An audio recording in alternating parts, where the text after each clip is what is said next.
Muito bem, agora nós estamos entrando no terceiro fragmento de hoje da professora Nini Borges, que talvez seja o mais pesado. Esse aqui não dá nem pra falar o assunto, que o YouTube já fica...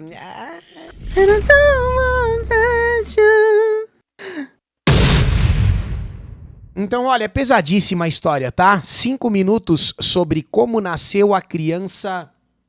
Aquela palavra ali, ó. Conhece o gato vegano? Não? Já ouviu falar? A criança Fanta?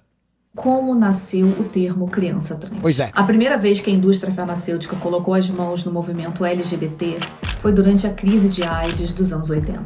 Mais uma vez que essa Que crise momento oportuno para a indústria, não? tenha sido controlada com o Um desenvolvimento dos momentos mais sofridos da história humana recente, mas é claro que sempre alguém vai tentar se aproveitar, é inevitável. de coquetéis que prolongam a vida dos pacientes e mesmo que reduzem a carga viral a um nível indetectável, Sim. a indústria farmacêutica precisou abrir novos mercados. Olha lá. E assim nasceu o transgenerismo. O mercado T era muito pequeno. Não é interessante que o transgenerismo nasça de uma necessidade farmacêutica?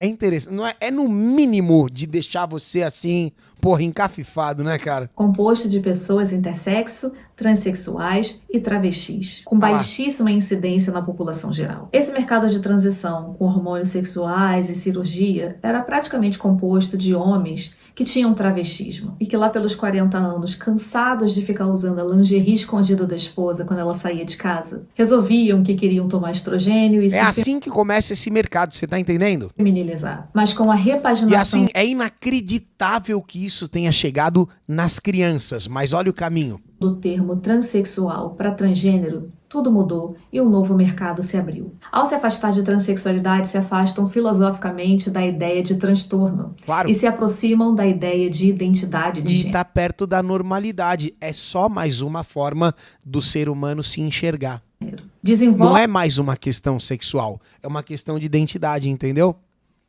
Só que é uma questão de identidade diretamente conectada com o seu sexo. Então não tem como fugir disso. Os movimentos LGTVs são movimentos sexuais. Percebe? Por mais que hoje algumas vertentes tentem escapar disso de qualquer jeito, e inclusive boa parte da comunidade, eu acredito que a maioria morra de vergonha de quando acontece esse tipo de coisa, como por exemplo criança trunks, só para não falar a palavra, mesmo assim é um movimento sexual. Desenvolve-se assim a ideia de que você não tem um transtorno, você não tem um problema. Você simplesmente nasceu no corpo errado, porque a sua identidade de gênero não é compatível com o seu corpo sexual. Me fala uma coisa, você que está assistindo esse vídeo, diga aí nos comentários, você acredita que alguém nasce no corpo errado? É uma pergunta sincera. Faz sentido isso pra você? Você apenas nasceu no corpo errado. Acontece. Toma aqui o seu bloqueador de Acontece, não é estranha, não é precipitada essa conclusão, cara? Como é que se nasce no corpo errado, hein? Primeiro que você já tá distanciando, você tá separando a mente do corpo, como se uma coisa não viesse integrada na outra, certo? Como é que se nasce no corpo errado, sendo que corpo só se tem um? Não sei. Essa mente já não é justamente parte deste corpo? Você tá separando as coisas. Então o que nós seríamos? Um espírito, uma mente, um corpo são coisas diferentes e tal. Tá tudo muito anticientífico. Mas dá pra seguir essa linha de raciocínio, não tem problema. Eu quero só entender.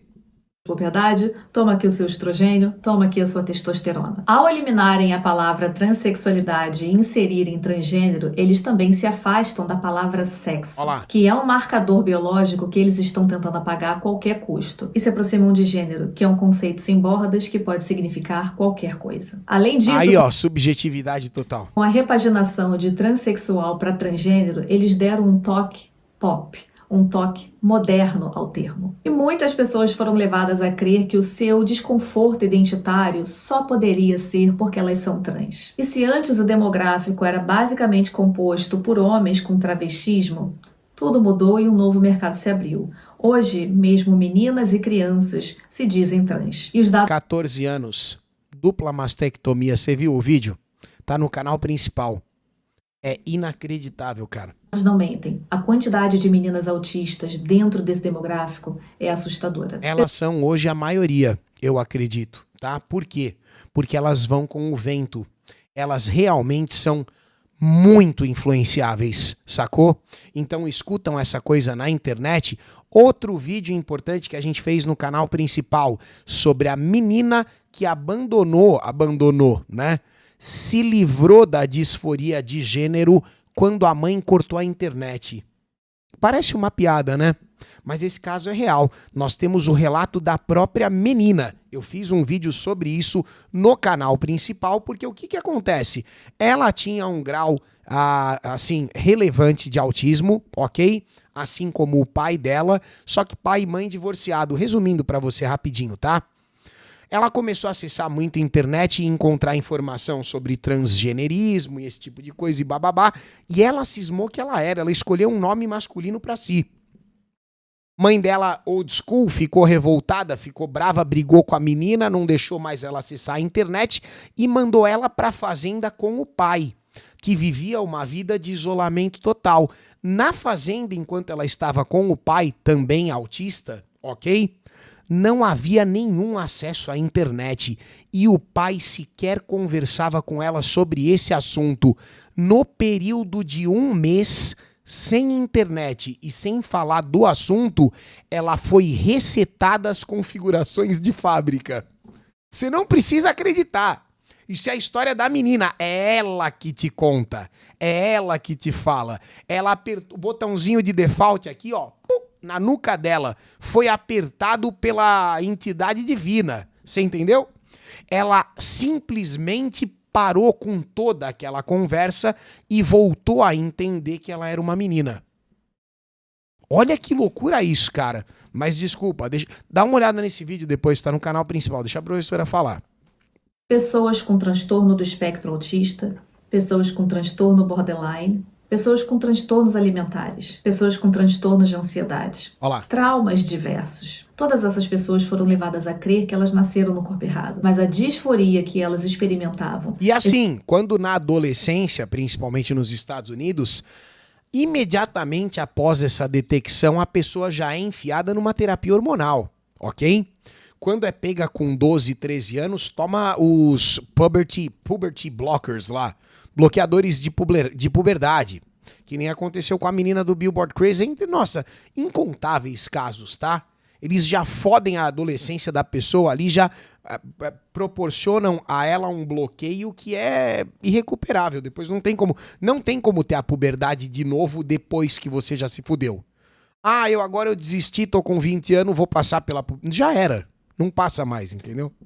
Esse desconforto com o próprio sexo, com o próprio corpo e com a sua própria identidade. Cara, todo mundo tem algum tipo de desconforto com o próprio corpo. Ninguém é exatamente do jeito que gostaria. Certo, chat? Todo mundo se enxerga de alguma forma mais pesada, né? De alguma forma...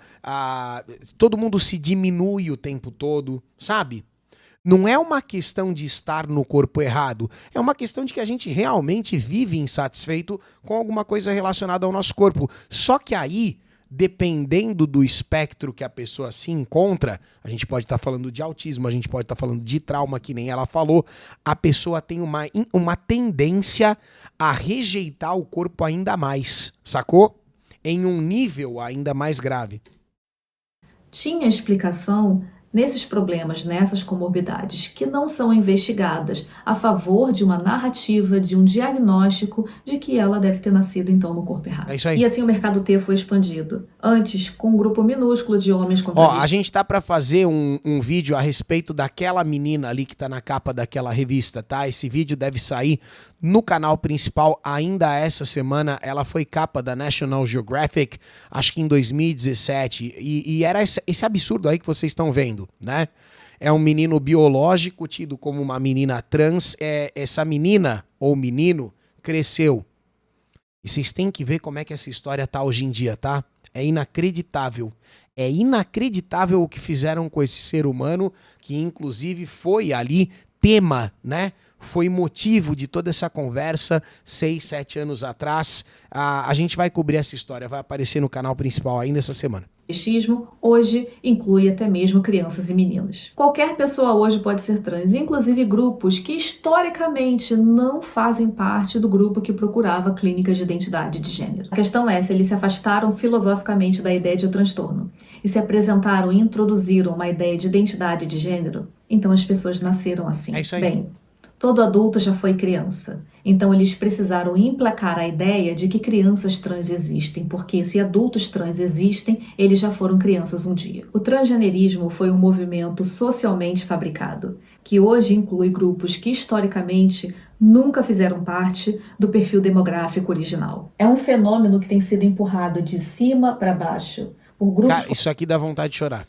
corporativos poderosos que têm tudo a ganhar com isso. Porque quando você começa a calcular a quantidade de vidas que já foram estragadas por esse fenômeno, ok?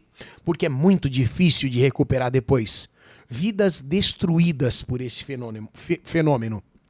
Tem uma cirurgia, é que assim, nem cabe falar nesse vídeo aqui. Deixa pra lá. Me siga para acompanhar a minha série As Origens do Transgenerismo e você vai conhecer em um dos episódios quem são os financiadores dessa agenda. Na metade dos anos 90 nasce o Protocolo Holandês, uma pesquisa que foi realizada com crianças e adolescentes que apresentavam disforia de gênero. Antes de 1995, nenhuma criança era afirmada, ninguém recebia drogas. Sim. Elas simplesmente não faziam parte desse demográfico. O protocolo holandês foi criado a partir dos resultados de um estudo com crianças e adolescentes que, quando afirmadas, em tese, teriam melhorado a sua saúde mental. Por afirmadas, eu me refiro a receber bloqueadores de puberdade e hormônios sexuais. Nossa, simplesmente criminoso. Por mais de 20 anos, esse estudo informou políticas pelo mundo afora, estimulando a abertura de clínicas de identidade de gênero. Mas, ao longo de 20 anos, muita coisa aconteceu. Pesquisadores começaram a questionar, será que aquele protocolo holandês estava certo mesmo? Exato. Perfeito. Ó, mais um fragmento da professora, né, a respeito de como nasceu a criança trans. E assim, existe uma cirurgia, muitas vezes aparece para mim fotos no Twitter, eu não tenho como mostrar isso no YouTube de jeito nenhum, porque explodiria o canal. Mas você já deve ter visto, né, alguma vez na sua vida, os frutos mais absurdos que a ideologia de gênero foi capaz de gerar até hoje. Por exemplo, você já viu uma cirurgia que fazem em algumas mulheres que se identificam como homens e eles removem a musculatura do braço? Você já viu isso que eu tô falando? Para construir uma suposta figura peniana, uma suposta figura fálica que não serve para absolutamente porra nenhuma. Vocês já viram isso? Já viu a mulherada gringa com o braço fininho? Cara, é assim, Daqui a pouco eu volto com a última parte da professora. Até já.